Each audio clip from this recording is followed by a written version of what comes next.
Now, how about them damn Celtics? And we're back with another episode of How About Them Celtics. Sam and I are here recording on Monday, September 16th, just a few days away from Celtics Media Day. They get the early start because they're playing the Nuggets in Abu Dhabi at the start of October. And so we're almost back to Celtics basketball being in front of our eyes. I'm very excited. I know Sam's very excited. But we still got some pods to do before we get there. He was crying. How are you doing, Sam? I took an inhale, and I felt my tear ducts activate when you were saying we're almost a week from media day. 8 days as Jack and I speak. 7 as you're hearing this. So we almost made it, gang. I feel like we should do an end of the summer stream. Maybe. Like a season hype stream. It doesn't have to be before media day. It can be like before the preseason or whatever. Yeah, well, we'll definitely do pre-games for the preseason games. So we'll definitely be there with the normal shows regardless. But preseason games are going to be like midday. Yeah. There's really that. Yeah, I didn't even think about that. Take time out of work. It's a real shame. It's fine with me. I've been waking up normally. It's weird being in this new place. Well, I think what it is at my house, like back home, I would like cover the windows and the door that I had like a door in my room. And so, but there was just like stuff hung all over it. So I didn't have any natural light. So it was just dark until I turned the light on. But here the windows like don't close or whatever. And I have like a screen door. And so I like wake up religiously at like 6:30 every morning. I go back to sleep from there, but I do wake up and I'm conscious like at like 6:30. Then I go back to sleep. I usually get up around like 10ish. But it's good. I can wake up whenever. It's kind of a weird experience, but I like it. I wake up, make my coffee, and then I do some work, and I'm like a human before noon. It's an interesting new experience here. Time, buddy. I know. I'm getting used to it, but anyways, on Pacific. I kind of was just living on Pacific time. Anyways, let's get into the slate here. First thing is sort of a made up topic because, well, it's September, but I was curious if you could give another NBA player skill to a Celtics player currently, what would it be? And I mean, we can go down the list. We can do every Celtics player, but if you've seen any of these questions on Twitter, Instagram, or social media anywhere, basically like who would be the best here? Would it be like James Harden with Kawhi's defense or LeBron with Steph shooting? Like you give it one skill that is very defined or very distinct with another NBA player and you give it to this player. And like I said, we can do it for every Celtics player, but we'll start with just the general, like if you could pick one player on the Celtics and give them another player's skill on top of their current skill set, who would it be? What would it be and why? And I thought that was an interesting way we could start today, considering it's September 16th and there's not actually much going on. We're already halfway through, though. Already halfway through September. Can you believe that? Yeah, we're getting there. Yeah. So you have it on the sheet, but I think the best one is Curry shooting to Tatum, who can't shoot for. That is what I was going to choose as well. The reason. It's just such a apparent hole at times in his game, but it's not like he's just streaky. Like when he does have it, watch out. He's unstoppable. But when he doesn't have it going, you probably burn a couple possessions and everything like that. It's just like, man, he just doesn't really have it that day. And it makes it very difficult. You just feel like you're like he could be doing better. But if he's shooting like Curry, it really would make it easier. Now, you could spin this and be like, well, would you rather have him have Curry shot making, or would you rather have him like Durant's shot making, where Durant's shot making is more like bucket getting and like you feel like you give him the ball at the end of the game and he's going to create a good look and get to wherever he wants to get. Like, I think I would probably trust Durant over Tatum shooting threes. I think Tatum's game is more equipped to have shot making like Durant's rather than Curry, because Curry is sprinting without the ball. He's moving around. Tatum, we talk about all the time, just doesn't really get put into position to play without the ball. So, but if he could, almost feel like if you slapped on the Durant shooting package, it might be better or more useful. I think that's where my head leaned to. I had a couple like I don't want to say cheating ones because it's just a made up game and I can't really cheat in a game that's made up, but like could you give Al Horford just any young player's age? Like, could he just be 21 again and he could just play for another 20 years? Could you give Kristaps Porzingis Mikal Bridges durability? Yes. That would be pretty cool. That would be a good one. I was thinking of what I wanted for Jalen. It would probably be Steph shooting as well, just that elite 3-point shooting, because he's kind of already graded everything else. Like, you don't really need to give him defense. He's already a good defender. You don't need to give him anything driving. You don't need to give anything shot grading. Maybe you do like elite playmaking, but I kind of would rather just him and Tatum also be elite 3-point shooters, because they're both good 3-point shooters. They both can shoot. It's just not as consistent as you might want it to be. And again, we're nitpicking. Jason Tatum shot 37% from 3 this season. Jaylen Brown shot like 34, like this, or maybe 35, maybe even better. Like this is not, they're bad at this. What can we give them? Yeah, Jaylen Brown shot 35%. It's just, if we could give them something to make them even better, what would it be? And I think that's kind of what I would go for. What if you did like LeBron's decision making for Jaylen? That'd be a good one. There are times where you watch Jaylen play and he gets downhill.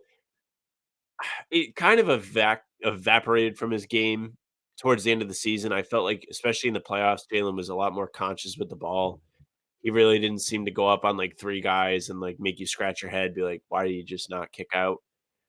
But if he did have that consistently, he would always be playing at like a finals MVP level, right? Like, I know that was one of your gripes with him last year, was just like, man, sometimes he's just like, I'm going to get to the rim no matter what. And especially in Mazzulla ball and in today's NBA, 3 is sometimes better than 2, especially when 2 is surrounded by 3 defenders. It's true. It's very true. I think that's a pretty good one. I don't know. It's Curry shooting is just such a layup with a lot of these. Like, it's just so like, yeah, give him the best shooters of all time. Yeah. Curry shooting banned. Curry shooting banned. Sam Hauser shooting. Yeah, Sam Hauser shooting, I guess, if you want to just go down. I'm trying to think for like other players. Like, what would you give Derek White? Like, would you give him, if I had to pick, it would be like the body of another player, because I don't think there's really a hole in Derek White's game. I think he's just a little skinny. I think he's just a little small, and so he gets bullied a little bit on defense. Excuse me. I would like, maybe the body is the answer, but I would like Derek White to be able to create/drive a little bit more. I think that would take him to a new level. I agree, but I think he can do that. I just don't think he does. Like when you see him drive, and he has the floater game, and it's great. Like he can drive and float all the time. There was one game last year, I remember. I mean, look at the Eastern Conference Finals against the Heat. Like, he was doing that for the entire third quarter, but then he just kind of doesn't when Jaylen and Jason have the ball. So I don't know if that is he needs the skill more, if he needs the freedom to do so. I still think, like, if he had an elite version of that skill, sure, then he would be asked to do it. Like, yeah, if he was getting to the basket like Kyrie, he would be doing it. It's just simple. Like, that's what they would have him do. No, it's true. I'd give him he definitely can do it. Like you mentioned, like we've seen plenty of times where he just cooks. Like Scott, it's just let him be a god at like 6'8", jacked, like driving like he does, shooting like he does, blocking shot. Like, imagine if he was taller and could block shots like he does. That's what I'd go with for Derek White. And then for Jrue Holiday, I don't know what it'd be for Jrue Holiday. Maybe just make him taller too, but I don't want to like double up. The shooting's already there. The playmaking's already kind of there. Maybe I think Jrue Holiday maybe is where I give the shot creation aspect a little bit more of like. Yeah, I don't know. See that. I'm trying to think of like who the best shot creator, because I don't want to just go Curry. I feel like that's a little cheap. Like maybe you give him Dame shot creation, like prime Dame. Give him that shot creation a little bit. Sure, Dame. You could do. My God, Harden. Like Harden's, his footwork, his ability to burst and get to the basket, like that kind of thing. The thing about Jrue that's so interesting is I think he falls heavily into the Derek White category of just not being asked to do what it is that we're talking about, because like it is 3 years ago now or 2 years ago, whatever, he was the all-star, his all-star season with Milwaukee. Like, dude was putting up like 7.5 assists. Like, he was setting his teammates up and he can do initiating and having to take on that responsibility. Just with the Celtics, we're like, hey, dude, just play defense and shoot threes and cut to the basket. And his IQ is through the roof. Like, that playoff run is such a testament to how smart of a player Jrue Holiday is, because he really had his best games when he was a low usage, off the ball, cutting to the basket guy. Like game 2 of the finals, it was just, oh, I'm going to cut off Tatum's drive and look, free layup. Into the Pacers games in Indiana. Mm-hmm. Oh, I'm just going to take Pascal Siakam in the post, go up with my left, take a hook shot, and get to the free throw line. He did it both games and won. at the end of the game, final minute. He can do it. It's just a matter of having the freedom, I suppose, to do it. Free the guards. Yeah. Pritchard, is it cheap? I might just give him Drew's defense. Like I might just say here, take Drew's defense and do whatever you want elsewhere. Sam Hauser. Sam Hauser's a weird one, man. Do I just take from the Celtics again and give him Jaylen Brown's drive game? Imagine Sam Hauser could drive like Jaylen Brown with his athleticism. I think if you really want to maximize Hauser, well, I guess a drive really would have to keep defenses honest, right? Like that is one thing that really is valuable about that. But I almost would want to go into shot creation like off the dribble from Hauser. Like, can he create threes for himself? All he does is catch and shoot. Like that would be another method like of Luka unlocking that game. Luka's 3-point shot creation, like his ability to step back, his ability to shake off defenders. Luka's probably the best in the league at that right now at his height. You're kind of built the same anyways. I just go back to Durant. Durant's a fine one. Yeah, Durant's a fine one. Who else is on the roster? Luke Cornett. Just give him. Ooh, Luke's a weird one, man. I would give him like I'll take. I think for this we should be fair and take from like the size range of each player. I was gonna say Bam's defensive versatility. That's what I was gonna say too. It's so funny. Like I was gonna say, just being able to move a little bit more and slide his feet and stick with smaller guys would be really big for Cornette because you could cheat and be like, well, if he shot threes, I just think he can shoot threes, but they just choose not to. So they're like, hey, you're really, really good at being the pick and roll guy and being a lob threat. Yeah. What would you give Kata? Kata would be like, I don't know if I would go with the 3-point shot for Kata. I might go just like composure. I would go Horford's discipline. Yeah. Or like a discipline thing where he's not going to foul out and he's really patient on defense and he does a good job on the big body guys, which I feel like down the line, if he's with the Celtics, is going to be his niche. Yeah, it has to be. When Horford is not here anymore, they're going to need someone, it might be Tillman, to guard somebody like Embiid. But even Tillman feels like he's a little small for that. Kata feels like he actually has the size. Yeah. And then Tillman, I don't know what I'd give Tillman. Maybe you should make him taller. Like if Tillman was like 7 foot, then he'd be better, but that seems a little too easy. His defense, I think his defense is already underrated and better than a lot of players in the league. So I don't know if I'd go defense. I think his rebounding is pretty good when it has to be. 3-point shot. Yeah, maybe it's just like that's the next KP's shot and shot creation. That'd be kind of crazy. What would you give Springer? Any offensive game? Any consistent? I might offense? even just like ask, like I'll respectfully ask. I won't ask too much. Just give him Pritchard's offensive bag. Yeah, that'd be a pretty good player. Yes. Yeah, that'd be a pretty good player. If you combine those two guys, watch out.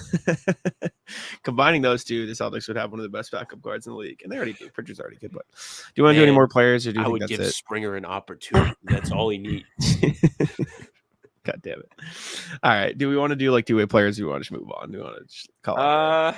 We can roll through quick, but I feel like they're all pretty obvious. JD Davison, 3-point shot consistently. Drew Peterson, muscle. Anton Watson. It's hard with the rookies. Right now. Play in a real setting just yet. Yeah. I think that's it, though, right? Am I missing any players? Jordan Walsh. Just let him. Klay Thompson's threes. Give him Klay's 3-point shot. Catch and shoot guy. Just consistently. Next thing, Steve Kerr recently spoke with NBA.com about a bunch of stuff, and he mentioned stuff about Celtics fans. So he was basically asked by, I want to get the name right because it's a tough name. Excuse me, and I know I'm going to pronounce it wrong, so I want to look at it while I say it.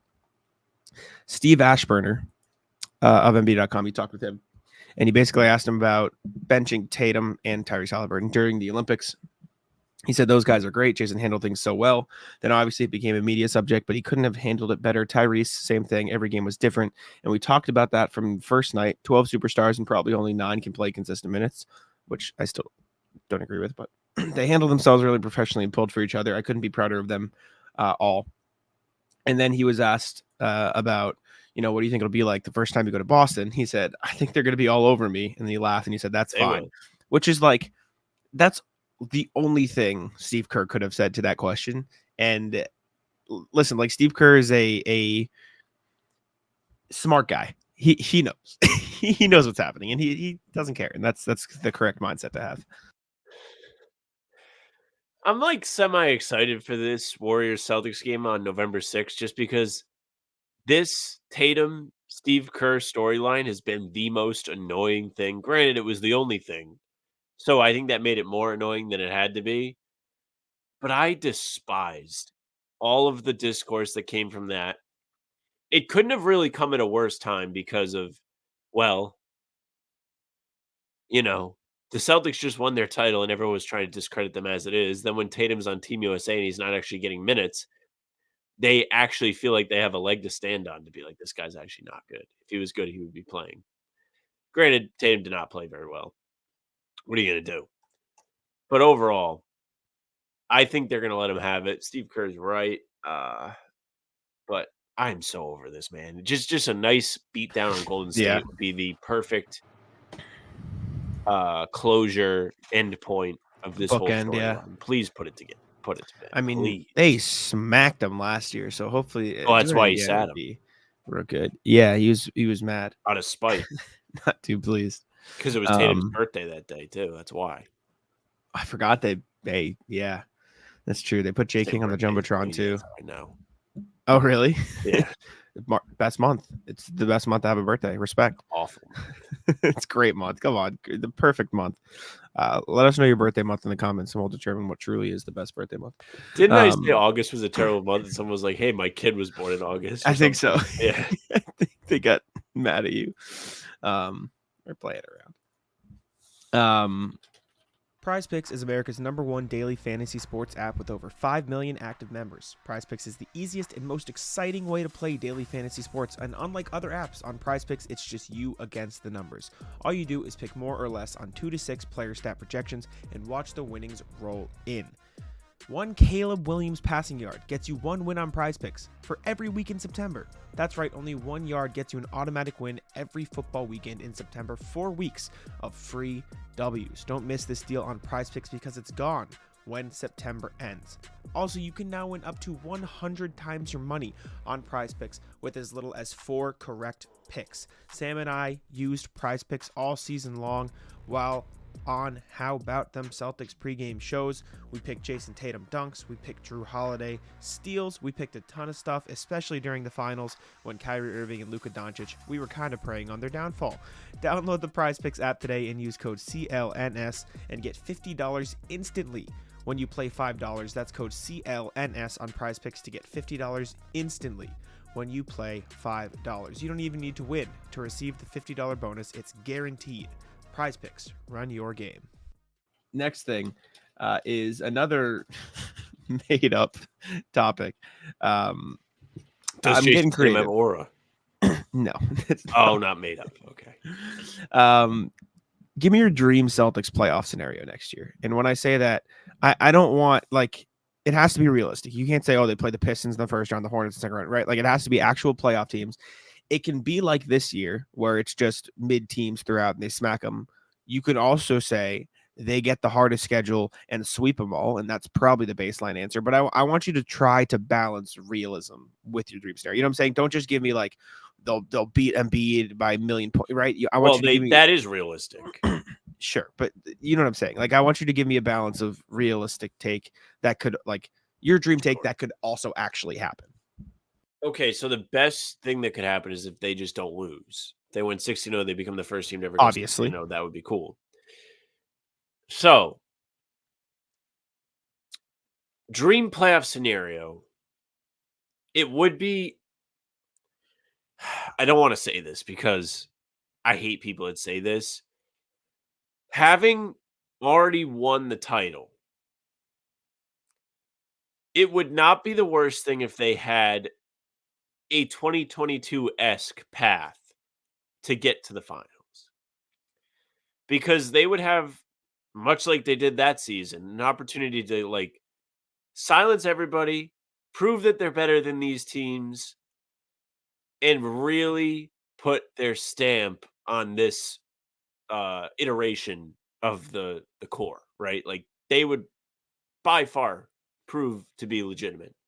People wouldn't be able to say, oh, they had the easiest run and they only won the one championship. Now, it would be awful if they did have all of the, competent teams and then they lost, because then people would be like, see what happens when they don't get to play the second stringers on Miami. So that would be very bad. But they better win. First and foremost, most important thing, win. Obviously.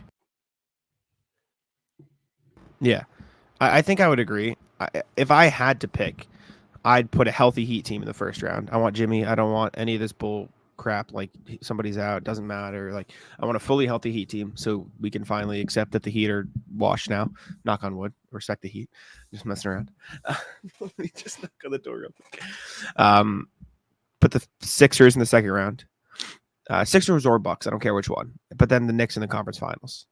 Just let the Knicks make it there, whatever. Let them be all happy, and then just let the Celtics squash their dreams. Just when I say step on it, I mean foot down, pivot, squash into the dirt. Knicks are washed. And I want every single player on every single roster. I don't care if it's Thanasis Antetokounmpo. I don't care if it's JT Toppin. I want them fully healthy. I want them all ready to go. You might not get that. Did he? I didn't see that. Well, he hurt himself some way this summer.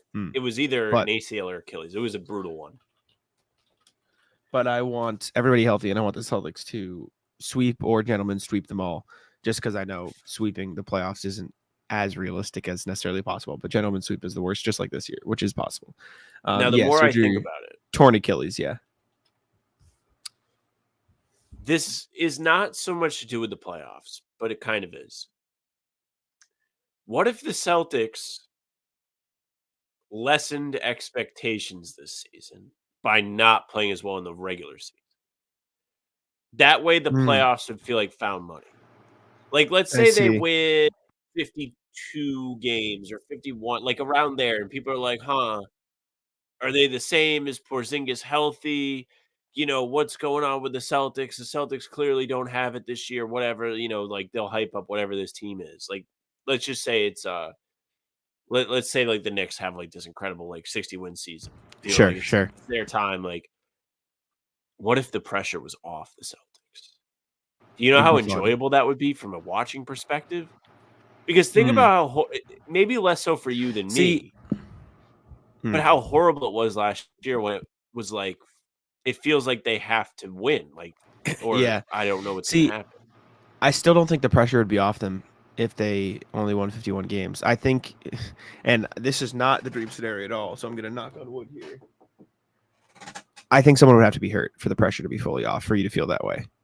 What if the dream scenario is actually that they miss the playoffs and get Cooper Flag? Shut the fuck up. We're done with this now. Now we're entering the realm of crap. That would, my friends actually asked me a question. Yeah. No, it wouldn't be all right. My friends actually asked me this question the other day. We were debating because obviously me and Danny are New England fans, right? Yes. So is Mike, but Brian and Ryan are from like New Jersey, so they have like different teams they root for. And we said if you could split up 5 championships over the next 5 years through all of your favorite teams, what would you choose? And I just said give me 5 Celtics in a row. They won 6 championships in a row. They're the best team of all time. I did say maybe give them 4 in a row, and I could pick Brentford winning the Premier League once just because that's ridiculous, just because it would be funny. Okay. But I said 5 Celtics championships in a row. I would also say that for what it's I don't think Mike was there. I think Mike would have picked a bunch of Celtics as well. Danny didn't pick the Celtics, which was fake, but whatever. He picked like 3 Bruins, yeah, and then 1 Liverpool, and then what did he say? The Revs. He said the Revs win the MLS. Yeah, that's a waste. Guy. What a waste of a pick. Yeah, he's a Revs fan, and Brian Giants, and then Devils. But I imagine they won 6 in a row. Imagine how fucking insane that would be. Just how crazy the Celtics won 6 championships in a row. It's not gonna happen. I wouldn't pick it, but it would be nice to have a Red Sox. I think when the Red Sox have a playoff run, it's one of the more fun things to watch. Playoff baseball is fun. Cold. Every pitch matter. Fun. We've had this conversation before. Yeah, no, it's fun. What if BC? What if there was a BC college? I mean, they lost this weekend in Missouri, but it was a pretty competent effort. We also threw around the U.S. winning the World Cup, but we said it was too obvious. Like you can't, like, we took away like national, like Olympic stuff. Like you couldn't pick the U.S. winning something. U.S. winning the World Cup would be crazy though. Like that, imagine. It would be here too. That would be pretty cool. Exactly. But anyways, next Celtics thing is Joe Mazzulla was ranked the 11th best coach in the NBA. This was written by CBS Sports. They did a ranking of all 30 coaches in the league. Sam Quinn. Number one coach, Sam. Can you guess? Can you possibly guess who it is? I saw the list, but I would have probably guessed Spoelstra anyway. It's Spoelstra. Spoelstra's one. Do you want to guess 2 through 5? Because they put it in tiers. They put one. I remember the undisputed king, and then the elites is tier 2. Nick Nurse is in the second. He's the second one. He's the second best coach in the league. Yeah. Then Rick Carlisle. He's 3. Yeah. 4, 5. From there on, I don't remember. So 4. Excuse me. 4 is Steve Kerr. 5 is Ty Lue, which I Steve get. Kerr can't think of playing a basketball game with more than 10 players out there. Hey, he's won his titles. Now, tier 3, 6, 7 is Mark Daigneault and Will Hardy, which love Will Hardy. Kind of don't know what he did to be above Joe Mazzulla. Don't understand what he's done. That to is also deserve true. to be above Joe. Next, this is the most egregious tier that's next, by the way. Yeah, obvious floor raisers is Ime at 8, Budenholzer at 9, Thibodeau at 10, Joe Mazzulla 11, Chris Finch 12, Mike Brown 13. I don't get why Joe Mazzulla is so low on this list. I think he should be in the same tier as Will Hardy and Mark Daigneault, and I think he should be 7, where Will Hardy is, and bump Will Hardy down to 8. And at the same time, why is Tibbs so low? I get the injury thing, but he is objectively a really good coach. I get that he runs his guys, and maybe if you want to bring him down for that, that's fine. Below Mike Budenholzer, who wasn't in the league last year. Yeah, Budenholzer, who was unceremoniously fired after the Bucks lost in the first round of Miami. Yeah. Not that there's anything wrong to losing to the 2023 Miami Heat. And then, but Budenholzer's, who really would not have had any kind of job if Durant's toe wasn't on the line. Yeah. And then Pop at 14 because he hasn't been winning lately, which I get, but he called him the living legend, like whatever. Mike Malone's at 15. He's a fire coach. That seems wild to me. And then you've got Jamal Mosley at 19, which seems too low. Willie Green, Kenny Atkinson, Doc Rivers, JB Bickerstaff, Billy Donovan, Chauncey Billups.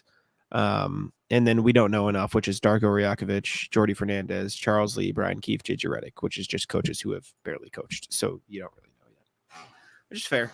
I get it. But Joe seems a bit too low for my taste. So does Tom Thibodeau. Yeah, I don't know. The rest doesn't bother me too much. The rest is pretty okay, I guess.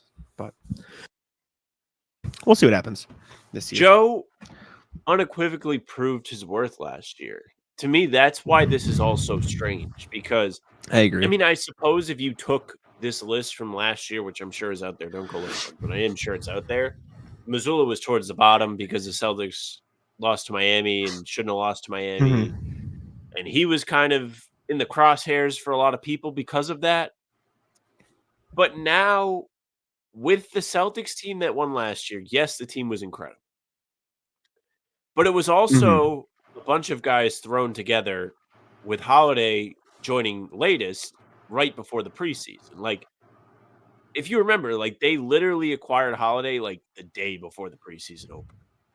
That's how like close to the season it was. Yeah. And he not only took them to win a championship, but throughout the entire season, they were the best team record-wise. They got off to a great start. They won their first 5. They never really fell off after that. They didn't lose 3 in a row the entire year. There weren't any lulls. Like, Mazzulla had those guys playing. He had them with the right mindset all the time, and that's very important to winning a championship. And it's important to coaching to make sure your guys are taking things serious. They're preparing correctly, like all of that. So for him to not be in the top 10 is pretty crazy. And that's what these lists are. Like, they're kind of clickbaits, but, you know. Yeah, for sure. I don't know. Hopefully he rises up a little next year. But anyways, let's move on to the email here. Reminder, as always, you guys can email us at hbtcpod@gmail.com. That's hbtcpod@gmail.com. We got a couple of emails today from the GOAT himself, Mr. RJ. So let's take a look. Some thoughts about Nemi, says RJ. Afternoon, folks. A few quick notes about Nemi from last year. On offense, he looked his worst when he was getting the ball low, waist high or lower, or getting it in traffic. He was susceptible to either having the ball poked away from him, being contested away from him, or being contested effectively when he went up. While Kata can elevate, he doesn't have the quickness or springiness that Rob Williams had. The first person who helped unlock Nemi's offensive effectiveness was Peyton Pritchard. People would either get him the ball chest high on entry passes, or if they came lower, he would give Kata more room to receive the ball and gather it in, so he'd be better prepared to meet the defensive resistance.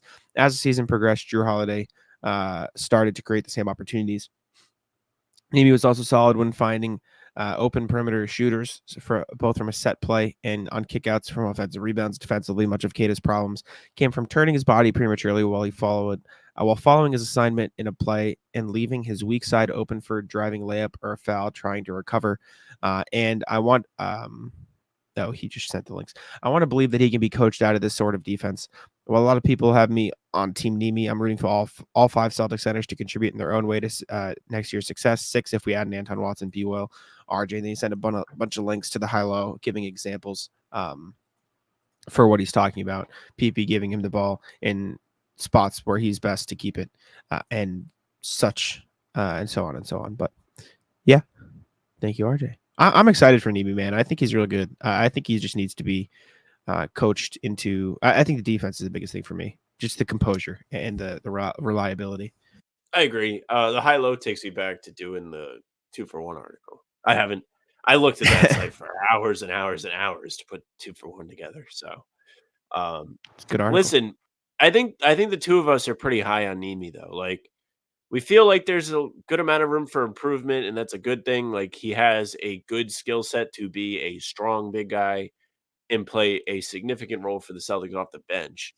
He's just going to have a lot to prove early in the season while the opportunity is there. And if he doesn't really take advantage of it, he could find himself watching a lot of games in sweatpants. That's a good way to phrase it.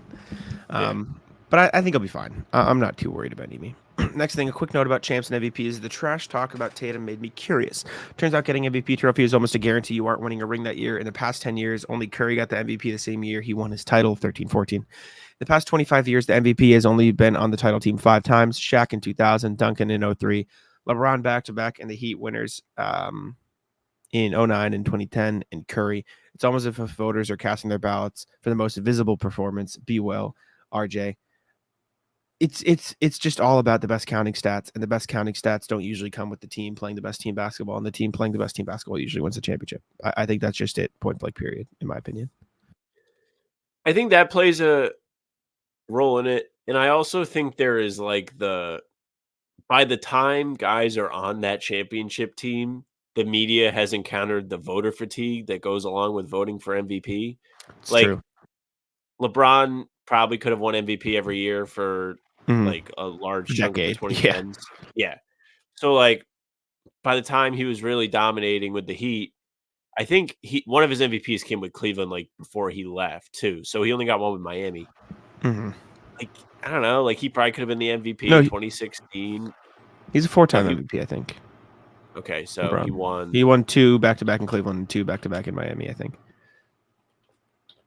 Okay. I'm pretty sure. I think. Now you have me questioning what now you got me. Yeah, he won MVP in Cleveland in 08 and 09 or 09 010, and then he won it in Miami in 12-13. Yeah, this is why it's confusing, because he won back-to-back with the Cavs in 09 and in 10, but then in 12-13 were the Heat title years. So RJ's email just has the dates like flip-flopped, but he has 4 MVPs that he won. You understand? Okay. And D-Rose broke him up in between. Okay, I got you. All right. Yeah, but I do feel like there's a lot of voter fatigue when it comes to MVP, and by the time guys get there, it's just like, I'm sick of it. I mean, LeBron James was top 10 in MVP voting every year except for one from 2004 to 2022. Yeah. That's insane. Like that is ridiculous. And he was only 11 in the 2019 season where he played 55 games and the Lakers didn't do anything and he still finished 11th. Like it's crazy. But thank you, RJ. I don't know. It's probably just gonna be Luka or Shea this year. Yeah, that's what I got for you. I can't wait till we get to talk about the MVP conversation when it's obviously one guy. Woo. I mean, the perfect example of voter fatigue and not winning a title the same year is Jokic literally won 1-2, took a break and won another, and the 1 year in between is the one he won the title. Like, Yes. it's just voter fatigue at that point because he probably should and could have won a third year in there. But Embiid deserved it though. I'm not going to sit here and say he didn't. He was ridiculous the past 2 years. I love going to watch football in person. It might not be Sam's taste, but I personally love going to watch a Pats game, even though they're not in the best place right now. I saw them play the Chiefs last year, and even though Kansas City absolutely won the game, it was still a great time, and I make sure to get all my tickets through Game Time. Game Time has a new feature called Game Time Picks that makes getting tickets to see your favorite teams play even easier. Game Time Picks filters out the fluff to show you only incredible deals on great seats, so you don't have to waste time searching through thousands of tickets. Me and my friends are going to see the Red Sox tonight, and guess what? Game Time was the choice. You can pick the great deals, and like I just mentioned, you can filter out all the fees, you can filter out everything to make sure you are getting the best deal possible. That is my favorite thing, getting to know what the exact price is before I purchase, because I know I'm getting the best deal on Game Time. You can see the view from your seat, you get the lowest price guaranteed, even if it's canceled. Cancellation protection is great. It's the perfect app to buy all your tickets. Curation makes it easier to save more on sports, concerts, comedy, theater, and everything else. I saw Noah Khan this summer, and guess what? Game Time came in clutch. All in pricing, again, my favorite thing. Toggling this feature shows you the total upfront with no surprise fees at checkout. Take the guesswork out of buying tickets with Game Time. Download the Game Time app, create an account, and use code CLNS for $20 off your first purchase. Terms apply. Again, create an account and redeem code CLNS for $20 off. Download Game Time today. What time is it? Game Time. Let's jump from Joel Embiid to one of his former Sixers teammates, Ben Simmons. Might be back, Sam. You put this in here from Nets Daily, I believe. Apparently, he is reportedly, quote, more advanced now than he was at his time last year, and has been playing 5-on-5 for weeks.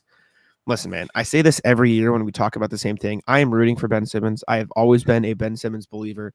But my God, it's just not going to happen. Like my heart believes it. My heart says I think Ben Simmons can be an effective NBA player. My brain says he's not going to play. I'm just not convinced he wants to play. Like, I feel like that's part of it. Maybe, possibly. I don't know. I have no idea what's going on inside of Ben Simmons' head, and I'm not going to pretend like I do. I'm not going to pretend to say, oh, this is what he's thinking. This is what's happening.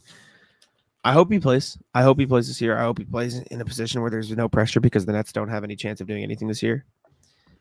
But it'd be crazy if Ben Simmons came back and played well enough for the Nets to be competitive. Would be fun. I would love for Ben Simmons to be good. Imagine Ben Simmons wins. You know what'd be interesting? Could Ben Simmons win Most Improved Player this year, technically? Yes. You know what I'm saying? Absolutely, because he's literally, I mean, he might be most improved just by playing. It's true.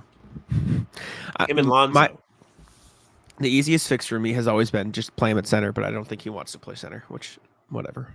Don't think he wants to play at all. I just think he should retire and do something else. He's got plenty of money. He probably never needs to work again. He just he'll be fine. Spends money wisely. But yeah, this happens every single year. Every year we get the videos of him in the gym, sweating, shirtless, shooting threes, and then the season starts. How many games did he play last year, Jack? He played like what? 10 games, 15 games, something like that, and then he was done? He played in 15 games. Oof, nailed it. Yeah. He averaged fine numbers. 42. 42 is all right. Yeah. I mean, he put up fine numbers. He averaged 6, 8, and 6. Like, those are fine 24-minute-a-night player numbers. Like, he's a very unique player, but, man, it's just he's supposed to be so weird. Dude, he was so good in Philly, too. Like, when he was good, he was really, really, really good. Like, he was genuinely amazing. Never forget the game he scored 1 point against Celtics. Dude, he's a 3-time All-Star, All-NBA player, 2-time All-Defensive. Like, he's 6'10" and was the steals leader in the 2020 season. That's crazy. That's insane. But the crazy thing is he put up all those numbers without taking any jump shots. I know. He was just that good at driving and playmaking and defense. He was genuinely. In the NBA. I think he was, yeah, I know. I think he was genuinely like a top 3 defender in the NBA for 3 years in a row. Like he was insane. But versatile for sure. I know. Now it's just I said it back then. Him and Bam Adebayo were the only players who could guard all 5 positions, and Draymond, I think, to a degree. But anyways, we'll see what happens now. Next thing, former Celtic Marcus Morris is now back with the New York Knicks. It's an Exhibit 9 deal, so it's not a full guaranteed contract. That just means he's get a little more guaranteed than a standard training camp contract. But he's back on the Knicks after he was there a few years ago. He only played for the Knicks for half a season. I feel like it was way, way longer than that. But he literally only played in the Knicks for 43 games, which is just not how I remember it. They got traded to what, the Clippers? Yeah, Clippers. But he's back in New York now after a weird half season or partial season with the Cavs, where he actually shot pretty well from 3. But, yeah. The funny thing about Marcus Morris going to the Knicks is the first time he went to the Knicks, he signed with the Spurs and then was like, actually, I'm kidding. I'm not going to go play for you. I'm going to go play for the Knicks. Psych. And now he's back. It kind of sucks because he played a really good game against the Celtics in the Cavs series, but who knows if he's even going to make the Knicks team because this is a non-guaranteed deal. I forgot about that game. Yeah, he put up 25 points in Game 5. It's fucking bullshit. How could you forget? That was crazy. Yeah, 5 of 6 from 3. They still lost by 15 points, but that's how I felt like when I saw this notification. I was like, he had an incredible game against the Celtics. You bet he has one more in him. He's gonna have a 48 game on the Knicks against the Celtics. I was like, what if? I was like, Celtics should have went and got him. Probably not. No, definitely not. There's no more room for the Celtics should have gotten this guy anymore, unfortunately. But speaking of the Cavs re-signed. That's what we have to deal with. I know. Like, we just had a whole offseason of that being 100% true. There is no room for the Celtics to maybe go and get this guy, and we did a whole summer of content despite that. Correct. Not much breathing room, but like I said, speaking of the Cavs re-signed Isaac Okoro to a 3-year, $38 million contract. That's roughly $13 million a year, a little under that. That's too much for Isaac Okoro. Isaac Okoro makes more than Peyton Pritchard now and Sam Hauser. That is not reflective of who Isaac Okoro is. And I think Isaac Okoro is fine. He had a much better year shooting from 3 this year. Shot 39% on 3 attempts a game. He's a good defender. 9 points, 3 rebounds, 2 assists. The Celtics literally left this guy open from 3 for an entire series. They played him off the series because he shot 3 threes a game and shot 26%. Because as much as people don't want to hear it, like 39% for 3 is fine, but there's a difference between 39% good shooters and 39% low volume shooters. And Isaac Okoro falls under the second category. He's not worth $13 million a season. He's not worth more than Peyton Pritchard and Sam Hauser. And maybe Peyton Pritchard and Sam Hauser took a discount to play in a winning environment, and that's fine. And if you're the Cavs, I guess you can't really afford to just let talent walk because at worst, you now have $13 million to use in a trade to make your team better. And you have Karis LeVert's contract as well. So you can put stuff together and get like a $30 million player technically. But I don't know, man. I don't know. It's kind of weird. So I am all in on the second point you made where like you can pay him. Trade him, yeah. You didn't have to pay him a crazy amount of money. Like, that's a very tradable contract. That can be salary filler in a trade. Why would you not do that? Like, especially when you have his rights and everything, like, just not my money. You're not going to be able to spend that money anywhere else. Spend it, and then you can bring in more talent that way. Like, that is the best way to practice this, I think. And, you know, how old is he? 22, 23? 23, turns 24 on January 26th. So, like, I don't know. He's got a little bit of time to figure out some niche to stick into a lineup and be effective. He can defend, which is good. He just needs to be more consistent shooting threes. Just not a great offensive game. And that's fine. But he's young, like you said, I guess. It's just, I don't know. It's weird. Next thing, Adidas is cutting off Trae Young. So Trae Young has had, 4 signature sneakers now? And now Soul Retriever. The last. Yeah, no more signature sneakers for Trae Young, which kind of makes sense considering his teams have been bad for the past 4 years, and he hasn't really done much. Or I guess 3 years. He hasn't really done much in the league for the past 3 years. I do think it feels like Trae Young is the type of player was when his teams are good and he is in the playoffs, he's going to be one of the most popular players in the league. But when they're not, it's pretty unimpressive because he is not a good defender and only plays one side of the ball. Yeah, it's just like I don't care. He's annoying and his teams aren't good, like you said, and kind of plays a my career ball style that I personally am not a fan of. But I just can imagine that they did not sell very well. Otherwise, if they were selling well, they would be giving him all the shoes. I mean, look how many He's shoes just not. Tatum has put out Yeah, in like a year. yeah, because Tatum's like consistently in the playoffs, consistently in the people's face, consistently winning. Trae Young's not doing any of that. And when he was popping off in the 2022 NBA playoffs, when he was playing the Bucks, or 2021, I should say, NBA playoffs, when he made it to the conference finals, he did all that stuff at Madison Square Garden. He was super popular, blah blah blah. Like, you get his popularity then because he was in the public eye, in the media, in the face of everybody.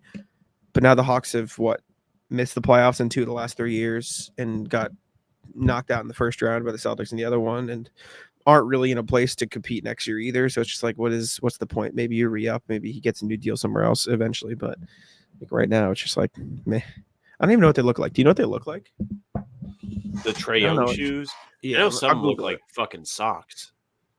Let's see the Trae Young 4s. Yeah, they're not great looking. They're like fine. Here, let me pull it up. These are the Trae Youngs, apparently. These look heavy. They look kind of cool, but like they look like they're not good to play in. I don't dislike them. They don't look as bad as I thought they would, but they do look like bricks. You're right. Just like clean, actually, they look like good shoes to wear like, around. Out. Yeah, I agree. Like I would not want to play in these. They look heavy. I agree. All right, next thing is another just general question. What is the most underrated addition of the offseason in terms of like people forgetting? Like people aren't forgetting that Paul George went to the Sixers, right? That's obvious. It's in your face. People aren't really forgetting some other stuff. What is the addition / change to a roster player movement that people are forgetting about that you think the team that made the move will benefit the most from? Like, I mean, I was just scrolling Twitter. I saw a bunch of like, oh, this is who this team got. And the thing that pops into my head is DeMar DeRozan's on the Kings now. And I feel like I disregard DeMar DeRozan as sort of like a just mid-range heavy player. Doesn't fit well. But when you put him on a team like the Kings, where you have a playmaker like Sabonis, you have like Keegan Murray next to him, you have some good shooters, you have De'Aaron Fox, obviously, who's an elite point guard. Like, I think the Kings are going to be a top 6 team in the West next year. Like, I think the Kings are really good, and I think the West is stacked, but I think DeMar DeRozan is really going to elevate that team, especially when the playoffs comes around and you need another just go get a bucket guy. So I think the Kings are going to be a lot better off with DeRozan in hand. DeRozan's a one. I think people are going to remember it just because he's a bigger name, like he's a former All-Star guy, but I think people are also like, he's on the back end of his career. I don't care. I think the guys that Golden State brought in to replace Clay may be more valuable than people put weight into. I know we've talked about it, but D'Anthony Melton is somebody who I think is a good fit. I just think he can catch and shoot. He plays good defense. He's a pest. I also think, honestly, the other guys Philly brought in will be very impactful too. Yeah.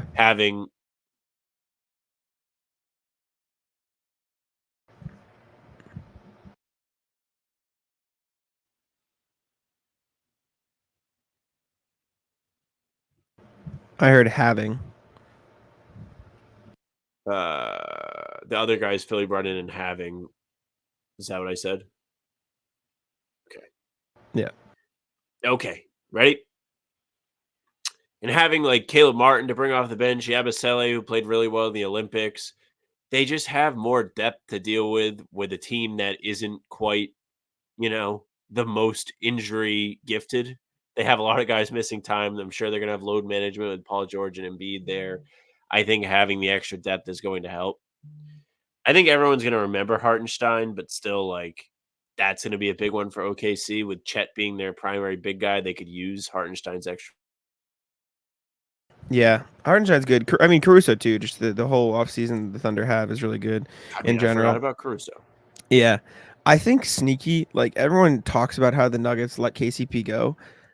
I kind of don't hate the veteran addition they made. Westbrook's a little weird, but I do still think he's a fine player. I do think it'll be good for them to have somebody who can handle the ball that's not named Jamal Murray and Nikola Jokic. And Dario Saric on the Nuggets is really, really damn good because they've struggled with having a consistent backup center since DeAndre Jordan kind of stopped being DeAndre Jordan. Zeke Naji hasn't really came along the way they wanted. So having like a legitimate backup center option who can do a little bit of everything on the floor, I don't hate the additions the Nuggets made, especially if Christian Brown and Peyton Watson develop the way they want to. So I actually don't completely hate the Nuggets offseason. And then obviously the Suns too. The Suns is kind of a good one that people forget about. Tyus Jones, Monte Morris are good players. They needed just having that, point too. guards. Yeah, just having point guards will help them in a big way, I think. But well, they just tried to anyways. go through last season without a fucking point guard. And also They're like, Brad Beal, you yeah. do it. Devin Booker, you do it. Mhm. It's not really a free agency or a trade or anything, but like the Minnesota Timberwolves trading up and getting Rob Dillingham, a top 10 player of the draft, like after being a conference finalist, that's a really good move. And I think Rob's going to be really good when he gets in the league. So I think that's fun. But anyways, Reddit post of the day, Sam. Do you have one today? Last time we didn't have a Reddit post, but thoughts today. All right. Reddit post of the day comes from the NBA community, as they always do. Comes from user Dechar1. Post reads, for anyone who went to school with an NBA player, what were they like? Whether it's high school, college, JUCO, doesn't really matter. Just interested to see what NBA players are like outside of what we know. It's a kind of interesting one because we really don't get to learn much about these. I mean, we can tell you from being around the team a fair amount, you really don't get to know that much about these guys. Like, you see a very shielded version of their personality, like Tatum and Brown show you absolutely nothing in a press conference, like that kind of thing. So, top answer reads, would you like to guess who it is about, Jack? So Anthony Edwards is a former Celtic. Oh, former Celtic. Kyrie, Kemba. You will never guess it, so I will just read it. I used to play 2-on-2 with my best friend versus Greg Monroe and his cousin when we were younger. He was 2 years younger than me. We would win more often than not. Then one summer we went to go over there, and Greg was like a foot and a half taller. We never won again. So Greg Monroe was the beneficiary of a growth spurt, it would seem. Yeah, that makes sense. Next top comment is about a superstar, been in the league for a while. Would you like to guess? Don't overthink. LeBron. Nope. Curry. Yes. All right. My buddy was in grade 12 when Steph was in grade 9 in Toronto when Dell played for the Raptors. Apparently, he was on the senior team even though he was like 5 feet tall and bombing half-court shots. Edit, he was actually in grade 8 at a K-12 school playing That's against crazy. seniors in high school. So that's pretty crazy. I mean, everybody's seen the picture of CJ McCollum like as a freshman, and he just looks extremely tiny. Yep. That's the visual I'm getting here. It's got to be, yeah. Absolutely. Gotta be. Reply to that said, I played against Steph in the 8th grade when he was playing for Toronto at the provincial tournament. He really was only 5 feet tall, and he had 44 points in a 32-minute game. Just draining NBA threes nonstop. Another longtime guy. I'm not gonna make you guess. Daughter went to elementary and middle school with Carmelo Anthony. She said he was a nice guy. She knew nothing about basketball and was surprised to find out in her 20s that he was a superstar. That's fun. I like those types of stories because that means Melo's probably just a normal, cool dude and is just also good at basketball, which is fun. One of the great replies to this comment was, "Damn, Gramps, how is the Great Depression?" That's messed up. That's rude. I don't leave the guy alone. Michael Carter Williams punched me in the face during a dodgeball game in 7th grade. Wow, Michael Carter, not the sore loser a little bit over there, huh? Kobe was basically same Kobe in high school, played on varsity as a freshman, and pretty much from then he knew and everyone else knew he was going to be a star, walked around like he was God's gift to earth, very cocky, smooth talker with his teachers and the ladies, but definitely focused on basketball all the time. Here's a good one. Former Celtic. Would you like to guess? Jesus. Do we any more context? Like when you think of former Celtics, this is a reasonable name to think of. It's not a random. Gordon Hayward, Kyrie Irving, Kemba Walker. Marcus. All right. I had classes with Marcus Smart in high school. He was funny and polite for the most part, but would also act up like mooning somebody when the teacher turned away kind of shit. Once in Algebra 2, our running back Rufus was reading a Kobe biography, which caused Marcus and him to have the GOAT argument. Rufus was arguing Kobe, and Marcus was saying LeBron is better. Very bad look. This would have been 2012 or 2013. I always think about that moment when I see Marcus guarding LeBron on TV. He won us 2 state championships too, which was fun. Edit was probably 2010 or 2011.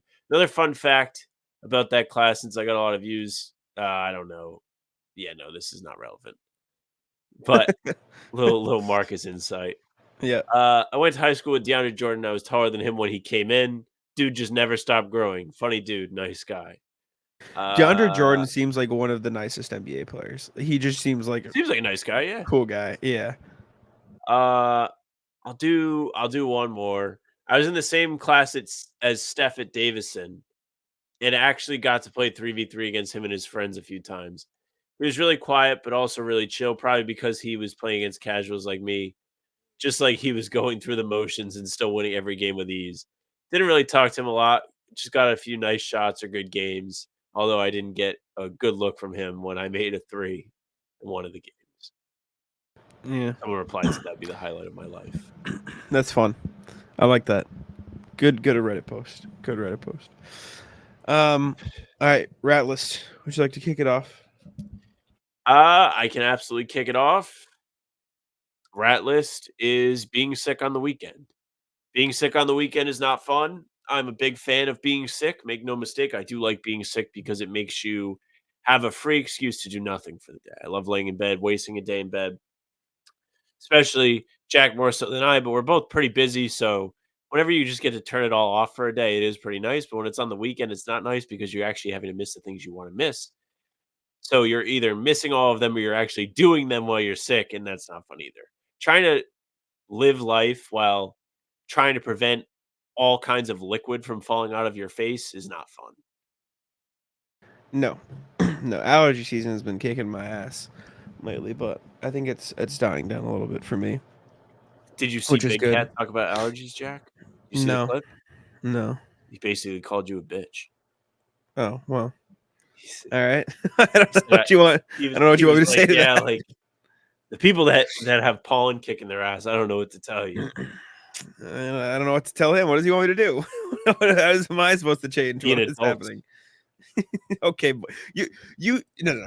You just said I like being sick because I don't get to do I don't have to do anything for the day, and you're gonna tell me to be an adult? That's crazy. That's an insane one too.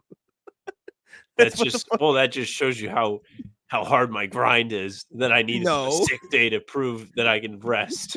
That shows that you're being a little baby bitch and don't do anything when you got the sniffles. That's not true. I played basketball while sick yesterday. I lit it up. Aww. I was incredible last night. That was the best run I've had in forever. Get out of here. Well, I had one. Rat List, we do a group parlay every week at my house. And we have yet to win. Burning money, but go ahead. For Sundays, we all pick one. We started last week for week 1 of the NFL. And we lost. Everyone got it right except for one pick, and one pick sold it. No, it was my roommate Mike. Sorry, Mike. I forget what he picked though. He picked what did he pick last week? I don't remember what it was. So apparently in the NFL, the 2 biggest favorites in both weeks have lost, so it might have been one of those. Like the teams that Cincinnati had the biggest spread in week 1, they lost to Patriots, and yesterday I'm gonna scroll all the way. The Ravens lost, right? Let me look. Yeah, the Ravens lost. Let me see. I can find a picture from last week. It was no, I don't see it. Oh, it was Anthony Richardson. No, Falcons. No. Texans, Colts. Jahmyr Gibbs anytime hit. I think it was Falcons Steelers. Yeah, he had the Falcons -4 over the Steelers, and the Steelers won. Ugh. So he had that. This week, our morning parlay was real bad. It was real bad. We had Colts -3 against the Packers. Colts won. Niners -4.5 against the Vikings. Vikings won. Jaden Daniels 50+ rushing yards. He had 44, and then Jags money line, and then Chargers -5.5 was mine, and I hit. But then we decided, you know what, that was so bad. Let's do a afternoon one. So we did one for the 4 o'clock games, and we lost again. But the way we do it is we don't all place the bet. We vote a bozo every parlay. So whoever has the worst pick as voted on by the rest has to put $10 on. And then if they win, they don't keep it. It goes into the group money fund, and then we split that at the end of the season. Obviously, it's still at 0 because we've yet to win. But if you vote bozo multiple times in a row, it doubles. So if your second bozo in a row, you put 20 on the parlay. If your third bozo in a row, you put 30 on the parlay. Oh, and that's so kind of fun.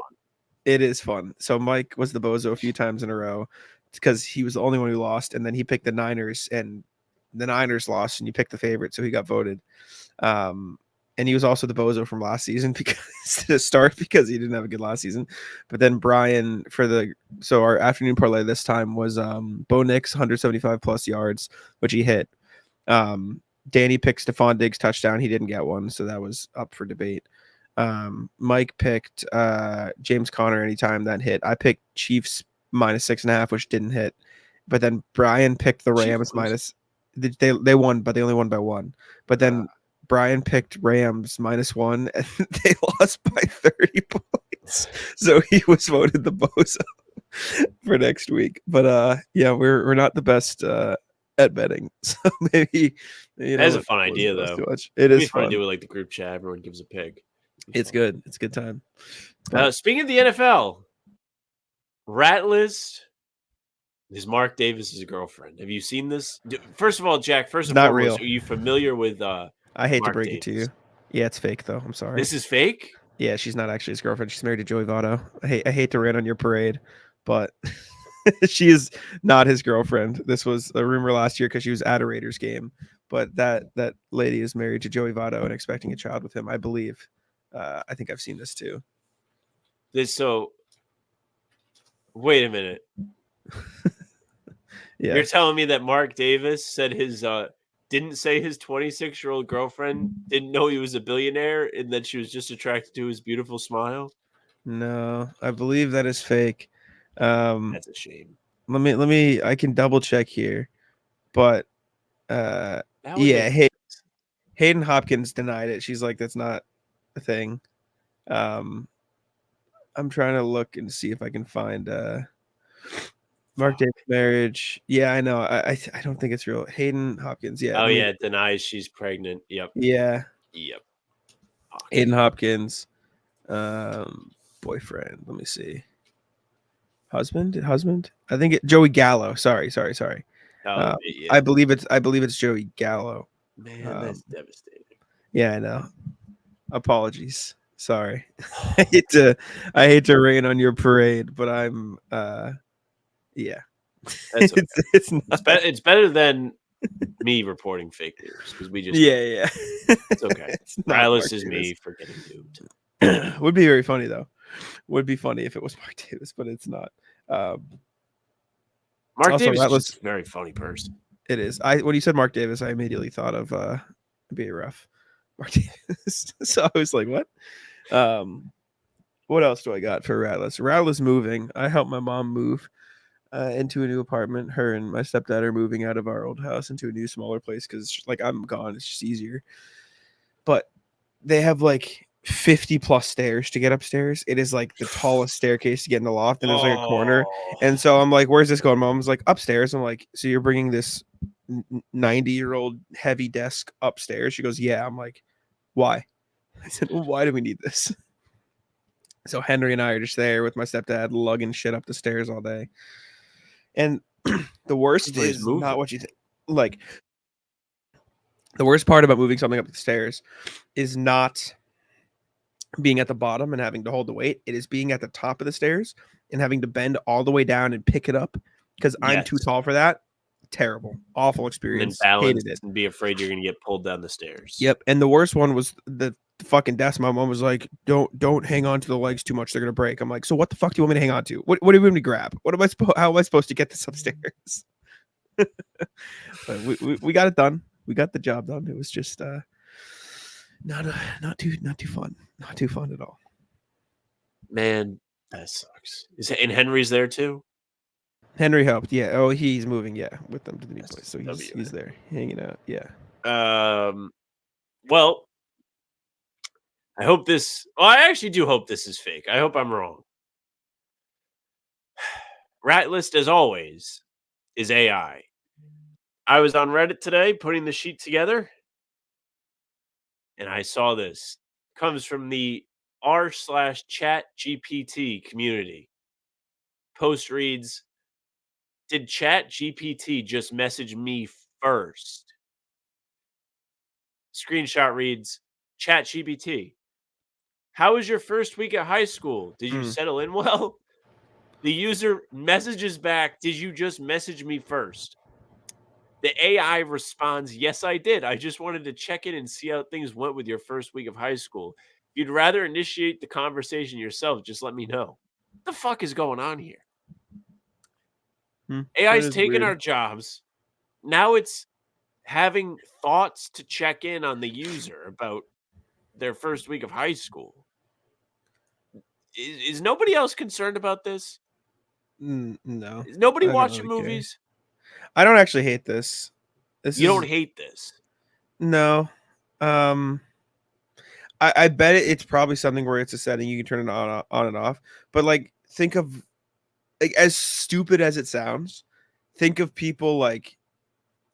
I mean, not to get dark here, but like if someone is alone, doesn't have anybody reaching out to them, like seeing something like, "Hey, how you doing? How's your week going? Like, how was high Correct. school?" Like, if you're struggling, as weird as it is that it's Chat GPT or AI, I'd rather that than fucking nothing. And then obviously the worst of the worst happens. It is a little weird, but it's not like they said something like, "Hey, I've hacked into your thing." It's like, "Hey, how are you?" Like it's just I don't think it's that crazy. Is that terrifying to you? No, not at all. I don't. This care is at all. pretty jarring to me. This is your old person conspiracy hat theory zone. This It is like your absolutely one is. thing. Like, I'll own that. I It's do crazy. not like it. And it's taken our jobs. Just to add into the old person angle. Taking our jobs. Yeah, this is weird. This is your plant the flag. I'm gonna be a 90-year-old, and and it's fine. It's fine. But Dude, this I is your one place. despise AI. We Yeah. do not need it. That AI is like the perfect. Just because we can doesn't mean we should. Well, I think it'll help with some stuff, but in general, but I don't know. I don't really hate this. It's a little weird. Never but seen Avengers: Age of Ultron? no. I know No, I you haven't. It's the But whole that's like plot of the movie. He saying, makes AI and then it fucking takes over the world. I mean, that's like saying, have you seen what's another movie? Star Wars? We're all gonna blow up by a massive spaceship in the sky, right? Like sometimes movie's a movie, brother. Yeah, Like, but the difference is like somebody in the movie makes AI. And AI at the time was thought to be a mythical concept, and it's not. And they're doing exactly like what has been the plot of not only that movie, but several movies. Like, this is not good. And I mean, in fairness, like movies probably should not be like the measuring stick for my gut feeling conspiracy on a theory. scientific thing, Yeah, but it's not the best.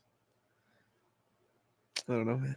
I, I don't really care. I think it's One of the normal. comments is It's going to be like, technology. well, Sam, you don't know how well this affects the medical field, which I'm sure is true, but It probably is very useful. Yeah, you're going to need it when it starts harming people. You need to get help. You're ridiculous. That's all I got, though. I don't have any more rat list. I don't know if you have anything else. You're good. All right. In that case, appreciate y'all for tuning in. Make sure to leave a like, subscribe to How About Them Celtics, and I'll let Sam take it out. Hey, thank you very much for listening and watching. Make sure you subscribe, leave a like, comment, tell us what you think of AI. Tell us what superpower or super ability you would give whatever Celtics player you decide to pick. And again, hit the bell. You don't want to miss any of our daily uploads. New pods coming Tuesday, Thursday, Sunday. Game recaps will be back in less than a month with the game recaps up on the channel the morning after each game, and other videos will keep you busy in between. You can also find Jack and I on Spotify and Apple. Same name. All pods and recaps will be up there for you audio only. So if you prefer to use those apps rather than YouTube, go right ahead. Follow us there. They'll go right to your feed. You can email us just like RJ did today at hbtcpod@gmail.com. Send all your rat list thoughts and your Celtics thoughts and whatever storylines you are most interested in. heading into the preseason, go ahead, hbtcpod@gmail.com. We love to hear from you. You can email, or you're not email, you can already email us. You can find our socials at How About Them C's, Twitter, Instagram, TikTok, Facebook's the name of the pod. Streams are there. They're on YouTube. They're on Twitter. Jack's Twitter's at Jackson NBA. Mine's at Sam LaFrance NBA. That's it for us. Bye. Taco, come on. Taco.